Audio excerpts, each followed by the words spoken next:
ஜனாதிபதி தேர்தலின் போது வேட்பாளராக மன்னார் மாவட்டத்திற்கு வருகை தந்த அனுருகுமார திசாநாயக்க தனது உரையில் மக்களுக்கு பாதிப்பை ஏற்படுத்தக்கூடிய காற்றாலை திட்டம் மன்னாரில் நடைமுறைப்படுத்தப்படாது என்கின்ற விடயத்தை கூறியிருந்த நிலையில் தற்போது முன்னெடுக்கப்பட்டு வருகின்ற குறித்த திட்டம் நம்பிய மக்களை ஏமாற்றமடைய வைத்துள்ளது என தமிழ் தேசிய மக்கள் முன்னணியின் முன்னாள் பாராளுமன்ற உறுப்பினர் செல்வராஜா கஜேந்திரன் தெரிவித்தார். மன்னாரில் சுற்றுச்சூழலுக்கு மக்களது இயல்பு வாழ்க்கைக்கும் பாதிப்பை ஏற்படுத்தும் வகையில் நடைமுறைப்படுத்தப்படும் காற்றாலை திட்டத்தை நிறுத்த வலியுறுத்தி மக்களும் சிவில் அமைப்புகளும் இணைந்து முன்னெடுக்கும் போராட்டம் நேற்று முன்தினம் செவ்வாய்க்கிழமை இரவு மன்னார் தள்ளாடி பகுதியில் அமைதியாக முன்னெடுத்து வரும் நிலையில் கலந்து கொண்டு கருத்து தெரிவிக்கையிலேயே அவர் இவ்வாறு தெரிவித்தார்.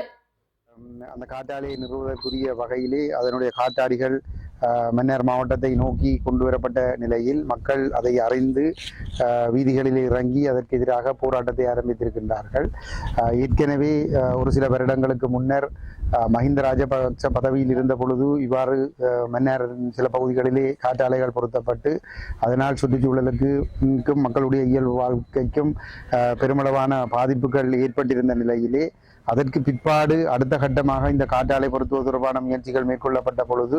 அதனை மக்கள் முற்றுமுழுதாக எதிர்த்திருந்தார்கள்.